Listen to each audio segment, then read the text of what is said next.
Hi, good morning, Karen. Good morning sa mga listeners ng yung program. All right, so how would you describe the House probe yesterday? Give me your thoughts first. What was it like? Well, as early as last week, si Congressman Laila De Lima ay meron ng pakiusap na sana wag nang mag-imbestiga ang House. And I shared that opinion. Kaya lang, hindi po ito nanahig sa Kongreso. So, kaya kailangan din namin mag-participate. Pero isa sa mga pinag-usapan kahapon ay kinakailangan lahat ng members of the committee should submit a full disclosure na wala silang pecuniary interest or wala silang kamag-anak na involved in government contracts. Para sa ganun, at least may konting credibility naman yung aming investigation. Oo. At nanawagan kayo kahapon, hiningi nyo ang presensya ni former Appropriations Committee Chairman Zaldico to attend the hearing. Why did you ask for that? Why did you think that was important? And what did your colleagues say? It was born out of my interpellations kay Secretary Bonoan. Kasi lumalabas ang sinasabi ni Secretary Bonoan, after the second reading approval ng House, wala na silang alam kung paano nangyari. Ang proposal nila sa DPWH budget ay 900 billion. Pero nung lumabas na nagdagan nito na mahigit 100 billion. Alam mo, since 2024 at 2023, 1 trillion na yung nababago sa National Expenditures Program now, yung President's budget. Unprecedented ito dahil sa kasaysayan ng ating bansa, walang mapapayag na presidente na nababawasan siya ng ganyang kalalaki. So, nung tinanong ko, saan galing yung mga program of work na ng 100 billion na ito? Paano na-determine ito? Meron ba mga ECC, Environmental Compliance Certificates, yung mga flood control programs na nakapaloob dito? Ang sabi ni Secretary Bonoan, completely wala silang alam. Hindi nila alam kung saan galing. So sabi ko, it's very important that we inquire from the Committee on Appropriations and the Senate Finance Committee. Kasi nandun nagkaroon ng pagbabago. At I'm sure na nung panahon nila, ni Chairman Saldico at Senator Grace Poe bilang Finance Committee, during the BICAM, yung mga staff nila nagproseso. So nasaan yung mga programa na ito, sino ba yung mga proponents nito, ito ay very imperative para magkaroon kami ng kaalaman kung paano nababago ito. Baka naman tama yung pagbabago. Baka may emergency, baka may mga programs na ito, hindi natin alam na kung saan ang galing ito. Sila lang yung makakasagot ito. Okay. Balikan po natin. No? So you made a motion to invite Chairman Zaldico, the former Appropriations Committee Chair, and Senator Grace Poe, who was the former Finance Committee Chair, to answer questions on the 2025 budget. Ang unang tanong ko, pumayag ba ang mga kasamahan nyo na maimbitahan si Zaldico? Nag-object si Congressman Abante. Tinatanong niya ano yung purpose at sinabi ko naman yung purpose, pero nagkagulo, so na-suspend, tapos pinag-usapan nila ako na kung pwede i-defer muna yung aking motion para matuloy lang yung mga nandun na mga witnesses. So ang sinasabi nila, ang investigation is dun sa flood control, hindi naman dun sa budget. Ang sinasabi ko, sige, I will agree na i-defer yung aking motion. Pero and I will ask my staff to provide me with a list of projects na nandun yung 108 billion upang patunayan ko na meron talaga mga flood control programs dun sa 108 billion na insertion sa 2025. Pero hindi lang yan. Hindi lang yan yung purpose ko. I still want to know dun sa kasi yung 2024 budget 400 billion mahigit yung insertions. Sa 2023, 200 plus. Ditong 2025, 300 plus. So 1 trillion lahat ito. So ang gusto ko mangyari, makikita ko bakit nila napapalitan, ay insert, at saan ang gagaling itong mga programa. Okay, so what you're saying right now, it seems that what the lower house only wants to investigate is the DPWH. It does not want to investigate itself in terms of the insertions that have been put in per district. Pero para maintindihan ng taong bayan, no, ang kontraktor at ang DPWH, dumadami, lumalaki ang pondong nagagamit para sa mga ghost projects, substandard projects, dahil sa isinisingit na pera, diba, doon sa GAA. Yes. Although meron din naman ng mga naisisingit sa National Expenditure Program dahil nanggagaling yan sa mga district engineering district. Kung may kalokohan yung mga district engineering, tapos tinetolerate, sa akin, congressman ako, hindi ako nahihiya na sabihin, nakikialam ako eh. Bakit? Kasi alam ko yung problema ng tao eh. Saka nagkakaroon ako ng public consultation whether these projects will be beneficial to them or these projects is really needed by them. All right. So imposible na hindi alam ng congressman na may proyekto sa kanila. Ganyan kalaki, 1 billion, 2 billion, imposible. Okay. All right. Now, Representative Erice, I want you to look at your screen right now. We're not even talking about 1 billion, 2 billion. Ipapakita ko sa iyo yung natuklasan ni Representative Toby Tiangco when he was here on Head Start August 6. This is one district. Nakita niyo po ninyo, ang NEP niya 2.5 billion. That's one district in Mindoro. Ang pangalawa, 1.5 billion, another district in Mindoro. Nagsimula yan 2.5 billion, 1.5 billion. Pero nung natapos, nung naipasa na ang budget, ang naging budget ng dalawang distritong ito is 20.9 billion pesos each, yung isa 20.7 billion pesos each. So ang nangyari sa BICAM, for later release, nadagdagan ng 5 billion, nakikita natin sa charge 4 billion.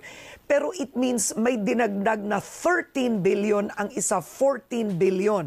Ang tanong ko, Representative Erice, ipapatawag niyo ba ang congressman ng 1st District ng Mindoro at yung, I think this is Mindoro Occidental or Oriental, you can correct me with this, pero ipapatawag ba sila?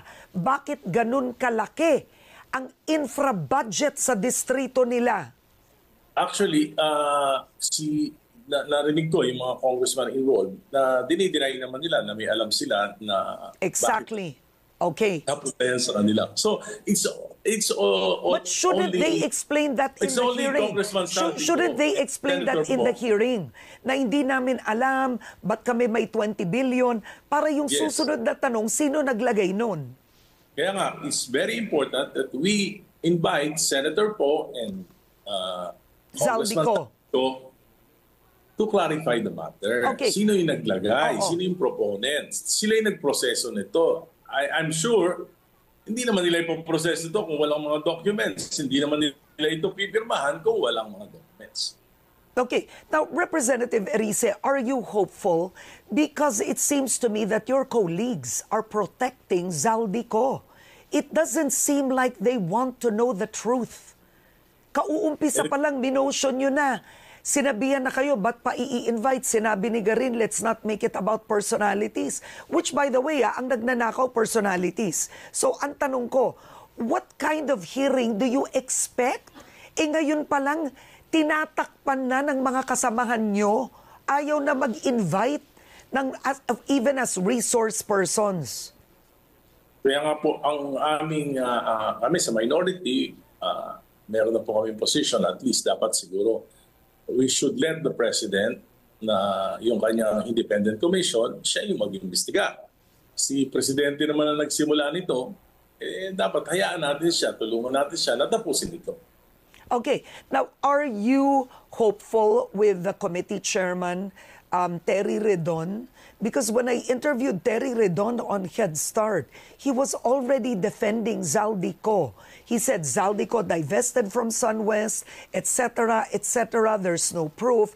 So for a committee chairman to already be defending another colleague who could be a resource person, what do you make of that hearing?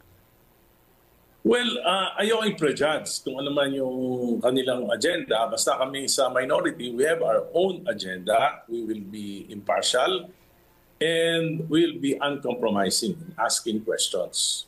So, Kasi kung ipe-prejudge ko, parang hindi na rin ako fair. So, basta meron tayong motion to invite them, palagay ko, yun ang dapat na gawin. At tingin ko bilang isang sitting congressman, it is the responsibility of Congressman Saldico to appear or to attend the meeting at least and clarify all these matters.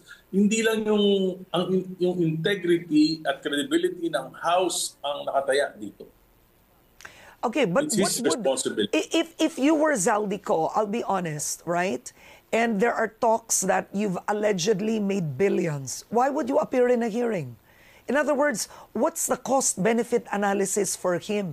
When he's getting away with it, he doesn't have to. So if he's getting away with it, I think it's up to the president to really pursue the investigation by an independent commission. Pero siyempre, alam mo naman, ang Kongreso, collegiate body yan, kami, we have a role as the minority. We will provide check and balance, but we will not prevail, of course. At naniniwala kayo, Representative Erice, that you will not prevail. In other words, you can make all the motions, you can call out resource persons, but in the end, you believe that it won't happen. Not in Congress. Sana, ang aking pakiusap nga, we should not protect individual members, we should protect the institutions. Don't protect individual members, but that's what's going on. That's the sad part. You're not protecting the institution, meaning the hearing, or not even the people's interests. They're protecting colleagues. So I want to ask you, si Representative Ungab seconded with your motion, and he raised his voice and he shouted, "This year's budget is the most corrupt," right? Tapos si Yes. Abante, Representative Abante, objected. So what do you make of that? Well, ang sinasabi nila, parliamentary courtesy, sabi ko, si Senator Grace mo naman, hindi na senador. So, okay lang yon. Si Congressman Saldico, hindi naman siya, hindi naman suspect, hindi naman siya, kundi resource person. Para sa ganon, dahil siya lang naman talaga yung nakakaalam ng katotohanan of these insertions by the hundreds of billions. Okay, but I wanted to ask you, are you surprised with Representative Benny Abante's stand? I mean, considering that he was minority leader of the House at one point from 2019 to 2020. Well, he's already with the majority. Pero I'm appealing to the majority. We should not... this is something that's beyond party lines or beyond alliances. Nakataya po dito yung credibility ng ating institusyon. Kaya po wala naman po kaming gustong i-pin down dito. Gusto lang natin ay kung magkakaroon tayo ng investigation, magkaroon naman ng credibility. Dahil kung wala, tatamaan naman yung ating institusyon na House of Representatives. Kung ayaw naman natin because of certain conflict of interest, dahil alam naman natin, hindi naman natin matidinay na maraming mga congressmen ang contractors, biyayaan na lang natin yung presidente mag-investigate. Oo. Palagay mo, Representative Erice, una tanongin na kita, baka naman meron kang kumpanya na construction company, contractor ka din. Wala po. Wala ka. Okay. I'm involved in mining. Director po ako ng isang mining company at nung naging congressman po ako, sinabi ko na noong 2013, nung naging presidente po kasi ako ng isang mining company, nag-inhibit po ako sa lahat ng mga committees that will involve yung mining. Pero bago po ako naging congressman kasi, involved na ako doon as early as 2000. So ang tanong ko, palagay nyo, ilang kongresista ang may sariling construction contracting company? Whether they founded it, involved in it, kamag-anak nila, anak nila, palagay mo ilan po sa kanila, sir? It's impossible It's impossible for me to determine the number. Alam ko po, meron. At maaaring sila yung contractors na before becoming representatives. Yun yung ano, kaya lang talaga may conflict of interest dahil lalo na kung yung mga proyekto nandun sa kanilang mga lugar. Halimbawa, ako naman po sa mining, sa Caloocan po ako, pero yung aking business interest nasa Mindanao. So medyo malayo talaga. All right, okay, but we'll stick with this first. Now, DPWH District Engineer Alcantara, he admitted, no, let's talk about the DPWH, the gaps within the DPWH. He admitted to not investigating the projects openly. Nung tinanong, I believe it was Abante, dapat kang kasuhan, he said yes. And he admitted to proposing the same projects in the NEP kahit na yung mga proyekto nyon, ghost projects, he admitted to doing that. What was your take with his admission? Well, ang sinasabi niya, hindi niya alam yung sa implementation. Pero kalokohan yun. Pagka district engineer ka, dapat lahat ng projects sa yung distrito, alam mo. The same way with a representative or a local government official, dapat lahat ng mga projects na i-implement sa distrito mo, sa bayan mo, dapat alam mo sapagkat apektado yung constituents mo. Oo. Pero what he did say is hindi niya alam. Sinabi niya na hindi nga niya iniimbestigahan. Do you believe it? Siya. Ano yan? Kaya magsinungaling. Hindi man lang kumukurap yung matay. Okay. All right. Now, another question is 5 out of 16 contractors sa BINAD, they skipped the House infra hearing, no? 5 ang hindi sumipot, right? Yes. Okay. Is there a possibility that they will contempt charges will be filed against them, that they could be detained? Nangyayari ito sa mga nakaraang Yes, of course. Yes, of course. Nagawa na yan ng House, so wala namang dahilan para hindi nila gawin nila. Pero alam mo, sa tingin ko, yung 15 contractors, dapat hindi naman i-prejudge yan. Kasi baka naman may mga legitimate contractors na wala namang mga flood control projects, malaki lang talaga yung kanilang kumpanya. Meron naman doon, kitang-kita mo, mga dami lang. Halimbawa, may nakita ako doon sa Senate hearing, talagang kitang-kita mo, dami lang siya. So, malalim itong problema na ito dahil I don't think, for example, yung St. Timothy, yung St. Gerard, yung siyam na kumpanya ng mga Diskaya, I don't think that they are capable of implementing numerous projects at the same time. Natatandaan mo, Karen, yung St. Timothy, they are also involved with Miro, di ba? Doon sa Comelec. So I think yung lisensya nila, ginagamit lang nila yan para gamitin ng iba. All right. My last question would be, what do you expect from this hearing? Anong katutunguhan po nito? Anong katapusan nito? We will try our best in the minority to ask sensible questions and come up with our own committee report. Whether it will be a minority report, okay lang yun. Basta nakapagtanong kami at we will be able to derive some conclusions. So we will write a minority report. Pero ang aking pag-asa, dahil ang nagsimula po nito ay ang ating Pangulo, dapat po tapusin niya. Pag hindi niya po natapos ito, napakasama ng mangyayari sa ating bansa. Talagang kita niyo, awayan na lang ng awayan, kaguluhan. Ngayon, dahil dito... Well, hindi lang yun. People are angry. I think people are very angry. Yes. Alam niyo, nakita niyo yung, for example, dito sa Metro Manila, kahit matataas na lugar, binabaha. Oo.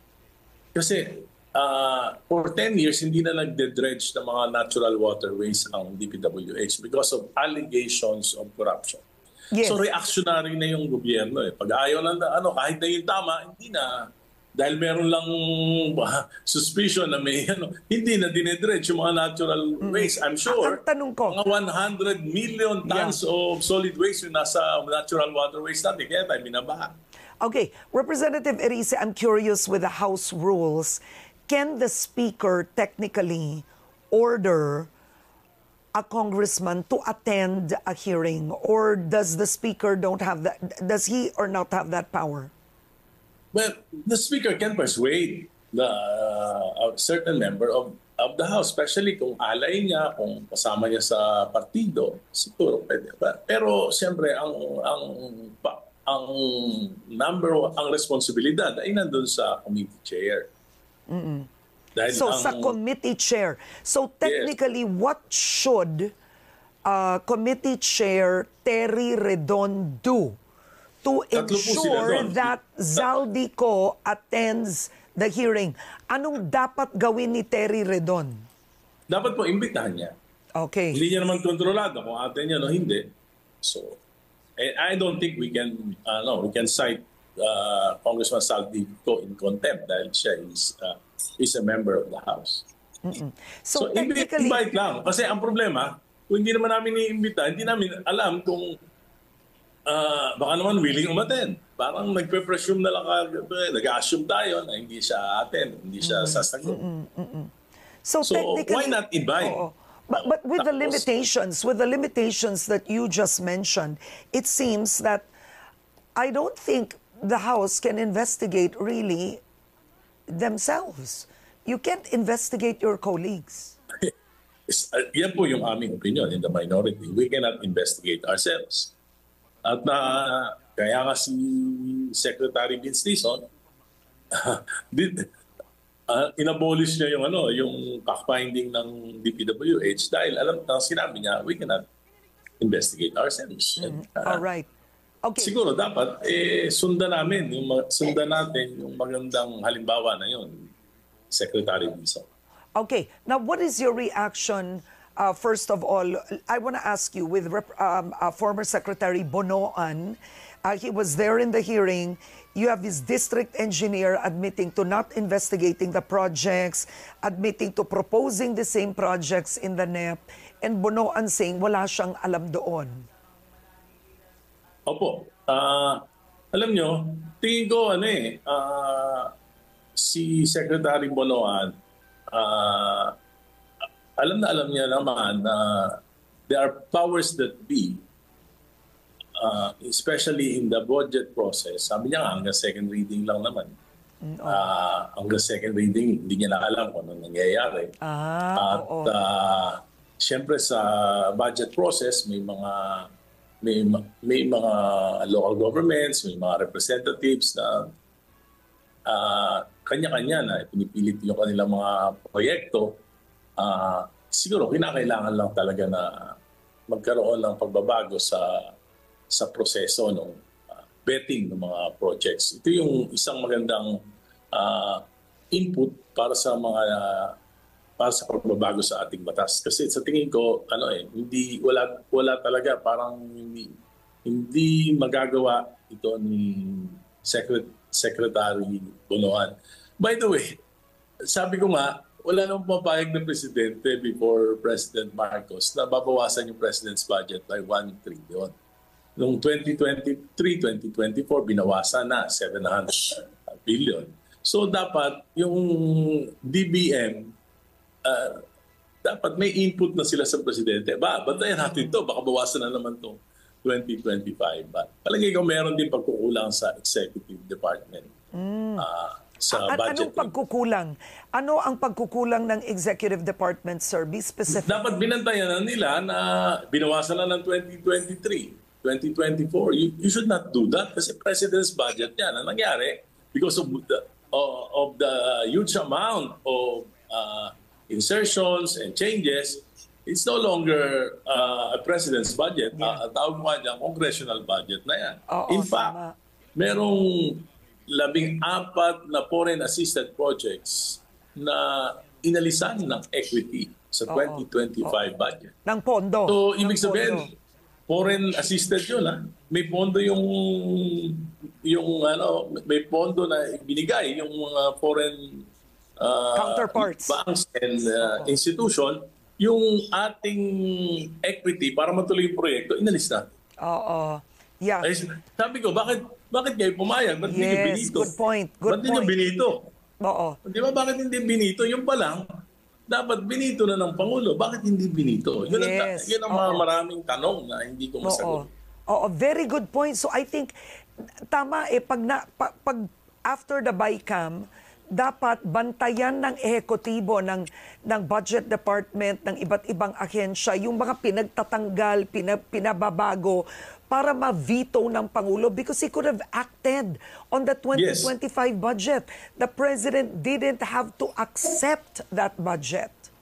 And during the time of PGMA, matatandaan nyo, ang daming she mga vetoed. reenacted budget. Oo, Kasi hindi siya pumabayag. Pagka, nung panahon ni Pinoy, 1 billion lang mawala doon sa President's budget. Nako, iinit ang ulo nun. Oo, you're right. Good point. Okay, my last question. Your reaction that the President has chosen Vince Dizon as the new DPWH Secretary and he's giving the agency 60 days to actually clean up, in effect. No, I don't know if he can clean it up in 60 days, but at least para baguhin yung sistema, to rearrange the department.